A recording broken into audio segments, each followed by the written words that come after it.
Well, John McCain to cash-strapped homeowners today. I feel your pain, but I'm not about to spend billions of taxpayer dollars to get you out of that pain.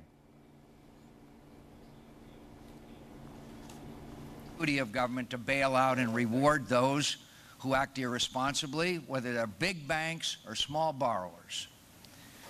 Government assistance to the banking system should be based on solely preventing systemic risk that would endanger the entire financial system and the economy. All right, so the battle lines are drawn. Republicans convinced that the government is not the solution. Democrats just as convinced right now it is the only solution. Democratic strategist Jeff Hewitt here to make that point. Republican Andrea Tantara is here to say, you know, the guy's right. No, actually not. She doesn't agree with that. She says that no to rescues of any sort. Andrew, you don't like the whole idea. No, absolutely not. It's not the government's business to intercede and bail out big banks and small banks, as John McCain said, who have been fiscally irresponsible. It's just not. Would you have bailed out Bear Stearns? I wouldn't have. I think, frankly, it was a bit of a government shakedown, if you ask me. Jeff? Well, I couldn't agree with Andrea more. I think we shouldn't have bailed out Bear Stearns on Wall Street. I think we should bail out the Smith and Jones family on Main Street. All right, but how about bailing neither out? That the message it sends is you can always count on Uncle Sam to correct bad decisions either you made or the excuse that others foisted them on you. We live in a free country. We're free to have screw-ups. Well, I think it's like Dennis said earlier, I'm willing to pay half, but what does that half go to? And in the last fiscal year, we spent $847 billion in Iraq, and now another $30 billion bailing out Bear Stearns. I think the question at some point becomes, we need to reduce some of this spending and get it more in line with health care, making education accessible again in our country. And if 100,000 people across the Midwest have lost their houses due to job losses there, then I think it's a worthy endeavor for the government to try and help those people out. What do you think, Andrew? I think it's another Democratic shell game. Look, they say, look, we got to cut spending, but both Democratic candidates are talking about over almost $1 trillion in new spending. That's not what we. Well, by the way, Republicans have spent a lot too. Well, they lost their majority in the House and Well, that's Senate. $1 trillion just in the last fiscal year. Hang on a second. My turn to talk. Look.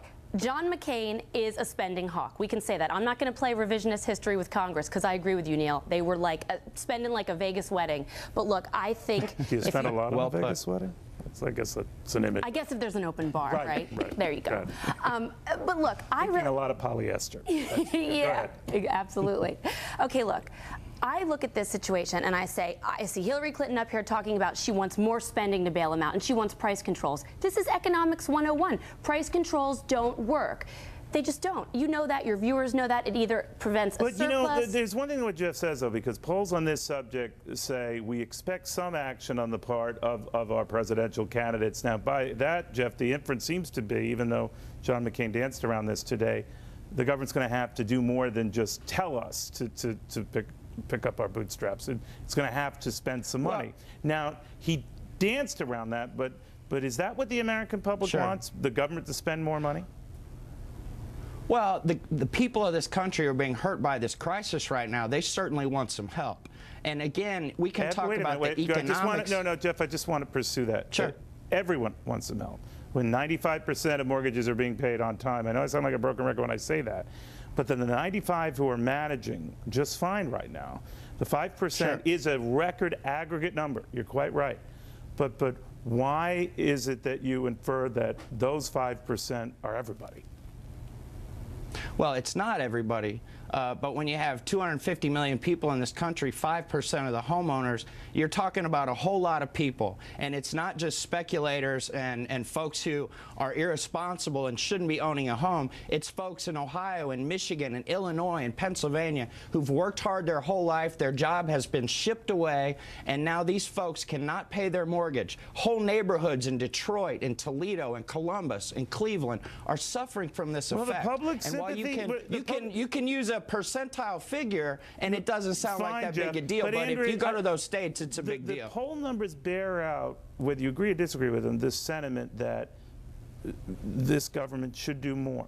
And that's the battle for Republicans, because they traditionally argue, no, it should not. Well, but can tough love work in tough times? Well, I think so if John McCain explains what this actually means. I say, John McCain, take your straight talk bus, forget your bio tour, and park it down on Wall Street and explain what these bailouts really mean. Who is going to pay for these bailouts? I think when people start to understand that the richest 1% of Americans aren't going to be paying for other people's financial bad decisions, I think you're going to see those poll numbers start to switch. It's up to him. If he really wants to give us straight talk, he's the expert at it.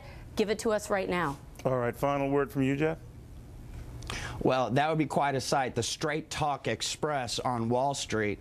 He ought to take that Straight Talk Express to Main Street and understand the concerns of normal day every Americans and feel the pain that they're feeling across the country in this housing crisis. All right, so why is he ahead 8 points in the polls?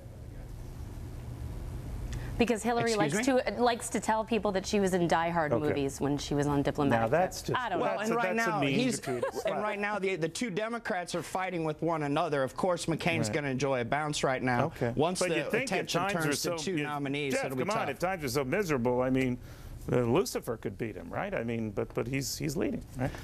All right, well, we don't know, when Jeff, all the media right now is. Jeff, not right now when all the coverage is back and forth between about how bad Hillary or Barack's proposals are at the moment. People don't want their taxes to go up, bottom line. Yeah, well, you know what? I'm rubber, you're glue. I'm done, okay? So, Andrea and Jeff, thank you both very much. Thanks, Neil.